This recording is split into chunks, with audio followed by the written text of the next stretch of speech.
Assalamualaikum, apa kabar teman-teman semua? Semoga sehat selalu ya. Nah, pada video kali ini teman-teman ya gue mau sharing apa yang ada di kolom komentar YouTube.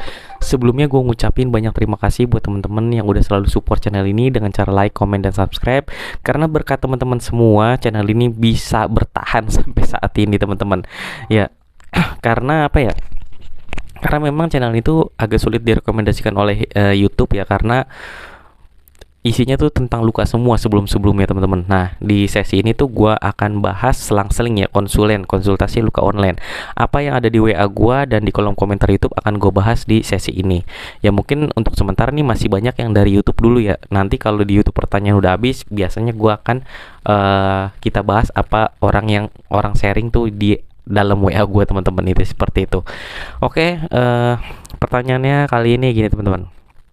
Bukan pertanyaan sih, ini sebenarnya sekedar sharing ya. Sama persis dengan luka dekubitus yang sedang saya alami.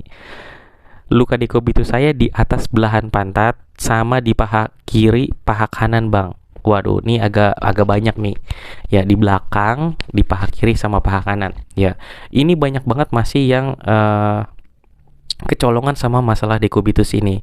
Jadi teman-teman harus tahu ya, dekubitus itu timbul karena adanya tekanan terlalu lama secara konsisten, teman-teman. Tekanan terlalu lama secara konsisten.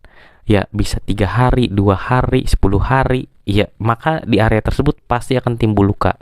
Nah, gimana cara mengatasinya supaya luka tersebut tidak tambah lebar? Maka area yang terluka itu harus dihindari dari tekanan, teman-teman. Misal adanya di bokong nih, di belakang nih, di atas pantat nih. Nah, itu berarti teman-teman area tersebut usahakan tidak ada tekanan. Dengan cara apa? Ya di miring kiri dan di miring kanan.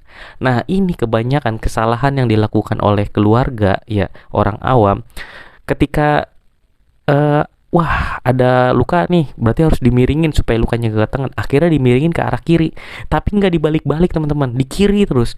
Apa yang terjadi? Maka timbullah di sebelah kiri teman-teman lukanya. Timbul di pinggang kiri. Bahkan ada juga timbulnya tuh di tangan. Jadi luka dekubitus itu teman-teman ya, timbulnya itu bisa di mana aja, di area yang ketekan.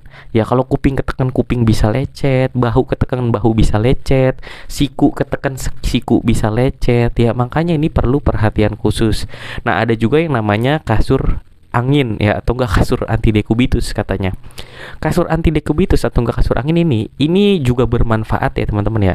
Tapi saran gua, walaupun teman-teman udah ada iklan nih, ini kasur anti dekubitus, menurut gue pribadi, walaupun teman-teman menggunakan kasur anti dekubitus, ya itu harus tetap di miring kiri, di miring kanan. Ya karena apa? Karena yang sudah akan tetap timbul lukanya. Nah, terus percuma dong buat beli kasur kalau pakai kasur angin. Enggak percuma. Misal gini teman-teman.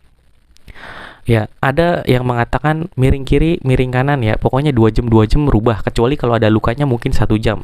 Ya, misal dia mau celentang nih, di belakang bokong ada luka. Yang ada lukanya boleh ketekan cuma 1 jam. Ya, ketika miring kanan itu boleh 2 jam kalau nggak ada lukanya. Miring kiri lagi 2 jam ya. Jadi harus memang miring kiri, miring kanan seperti itu.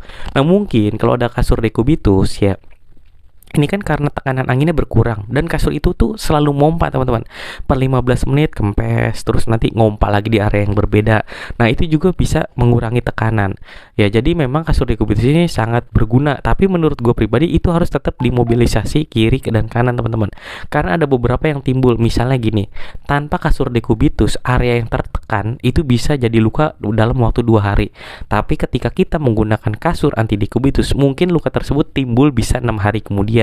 Jadi jeda waktunya ada agak lama teman-teman, seperti itu ya. Ini sih pengalaman gue pribadi ya ke pasien-pasien gue ya, jadi seperti itu. Nah, terus juga teman-teman ya, lukanya itu harus dicuci menggunakan sabun khusus cuci luka, khususnya apalagi yang udah hitam. Yang di hitam itu jangan dikira kering teman-teman, dalamnya itu biasanya udah geruah ke dalam ya, makin dalam biasanya kalau udah hitam.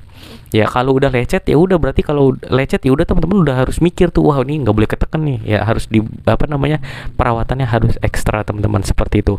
Apalagi kalau udah timbul di seluruh area teman-teman, ini agak sulit teman-teman ya. Berarti itu miring kiri, miring kanan, support keluarga. Dan apalagi biasanya pasien-pasien yang mengalami dekubitus itu tuh nggak mau di miring kiri, miring kanan, katanya badannya sakit. Ya bisa jadi sakit karena memang nggak pernah bergerak ya, terjadi kekakuan di sendi-sendi. Makanya ketika kita miringin itu biasanya dia teriak-teriak teman-teman gitu, malahan galakan pasiennya daripada yang ngerawatnya, biasanya seperti itu. Nah kalau udah jadi seperti itu, kita harus jadi raja tega teman-teman, tapi kita nggak usah bentak-bentak ya, bahwa namanya juga biasanya kan yang dekubitus ini kan biasanya kebanyakan pasien stroke kan yang udah tua. Ya kita ajak bercanda aja, nggak usah diambil hati, apalagi kalau orang tua kita sendiri, ya kita bercandain aja teman-teman gitu, yang penting dibawa happy. Jangan pasien isi orang tua kita juga udah marah, kitanya juga ikut marah-marah, mau sembuh gak sih gitu ya, jangan kayak gitu teman-teman. Ya semua orang tuh nggak ada yang pengen sakit, semua orang pengen sehat ya, tapi gimana caranya kita apa ya, bikin situasi itu jadi menyenangkan teman-teman, seperti itu, dibawa enaknya seperti apa. Mungkin itu aja sih teman-teman yang bisa gue sampaikan, kurang lebihnya mohon maaf. Wassalamualaikum warahmatullahi wabarakatuh.